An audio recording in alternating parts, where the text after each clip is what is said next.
भाई अगर आपका भी आधार बैंक के साथ लिंक है तो बच के रहना, मतलब सावधान रहना। मैं ऐसा क्यों बोल रहा हूँ ये जानने के लिए इस कहानी को अंत तक देखें। उसके बाद दोस्तों आपको अच्छी सी जानकारी भी मिल जाएंगी और साथ में आपको फ़ायदा भी हो सकता है। दोस्तों यह कहानी शुरू होती है हरियाणा स्टेट से और उसके बाद पूरे देश में। एक महिला रिटायर्ड सरकारी अफसर थी और उन्हें पेंशन मिलता था, लेकिन यह पेंशन पाने के लिए उन्हें यह दिखाना होता था कि वो जिंदा है और इसी कारण वो सरकारी ऑफिस में जाकर उनका फिंगरप्रिंट वहाँ पर उन्हें देना होता था।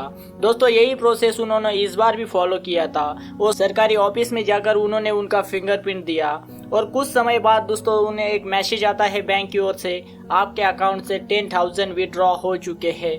दोस्तों यह मैसेज देखने के बाद उनका बेटा बैंक में जाता है। जैसे ही उनका बेटा उस बैंक में जाता है वहाँ पर फिर उन्हें मैसेज आता है कि आपके अकाउंट से 10,000 विड्रॉ हो चुके हैं। दोस्तों यह मैसेज दूसरी बार था, उनके 20,000 रुपये यहाँ पर विड्रॉ हो चुके थे।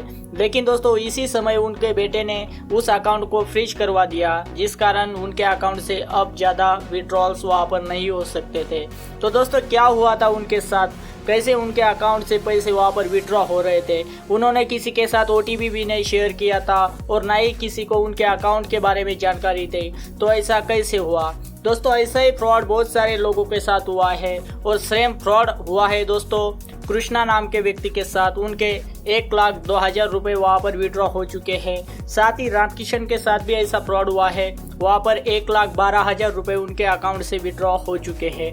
दोस्तों पूरे देश में 468 लोगों के साथ ये फ्रॉड हो चुका है। उनमें से 88 फ्रॉड को अभी तक सॉल्व कर लिया गया है, लेकिन बहुत सारे ऐसे फ्रॉड है जो अभी तक सॉल्व नहीं हुए हैं। तो दोस्तों चलिए अब हम जान लेते हैं ये फ्रॉड कैसे हुआ। दोस्तों आपको यह तो पता चल ही गया होगा कि जिन लोगों के साथ भी यह फ्रॉड हुआ उनका बैंक उनके आधार के साथ लिंक था या उनका आधार उनके बैंक के साथ लिंक था और वो आधार से पैसा निकालने का जो सिस्टम होता है AEPS, उसका इस्तेमाल वो करते थे। दोस्तों AEPS एक ऐसा सिस्टम है जिसकी मदद से आप पूरे भारत में कहीं भी आधार की मदद से पैसा निकाल सकते हो। तो दोस्तों लेकिन उन्हें यह पता नहीं था कि ऐसा करने से हमारे साथ फ्रॉड भी हो सकता है। तो दोस्तों ये फ्रॉड कैसे हुआ वो जानकारी मैं आपको यहाँ पर देने जा रहा हूँ। जिन लोगों के साथ ये फ्रॉड हुआ वो लोग सरकारी ऑफिस में जाकर किसी लीगल कागज पर मतलब फिजिकली वो अपना फिंगरप्रिंट देते थे या किसी वेबसाइट पर जाकर किसी योजना के लिए या किसी और रीजन के लिए वो उनका फिंगरप्रिंट वहाँ पर देते थे। और दोस्तों यही डेटा वहाँ से लीक हो गया और जैसे ही डेटा यह वहाँ से लीक होता है तो जो फ्रॉड लोग थे उन्होंने उस डेटा का क्लोन बना लिया, मतलब उन लोगों का जो फिंगरप्रिंट था उसका क्लोन बना लिया। क्लोन का मतलब होता है दोस्तों ओरिजिनल जैसा ही डुप्लीकेट बना लेना और उसी का इस्तेमाल करते दोस्तों POS मतलब पॉइंट ऑफ सेल मशीन का इस्तेमाल करते हुए उन्होंने लोगों के बैंक अकाउंट खाली कर दिए। तो दोस्तों आधार से ऐसा भी यह फ्रॉड हो रहा है और पूरे देश में हो रहा है। दोस्तों आपने इस कहानी से क्या सीखा तो मैं आपको बता देना चाहूँगा।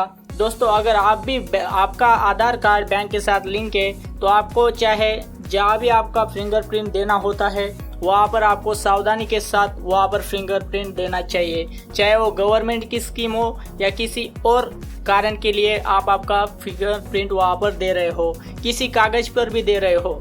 दोस्तों उन्होंने कागज पर भी जो फिंगरप्रिंट था उसे भी स्कैन करके उसे क्लोन कर लिया, इसी कारण उनके बैंक अकाउंट्स खाली हो चुके हैं।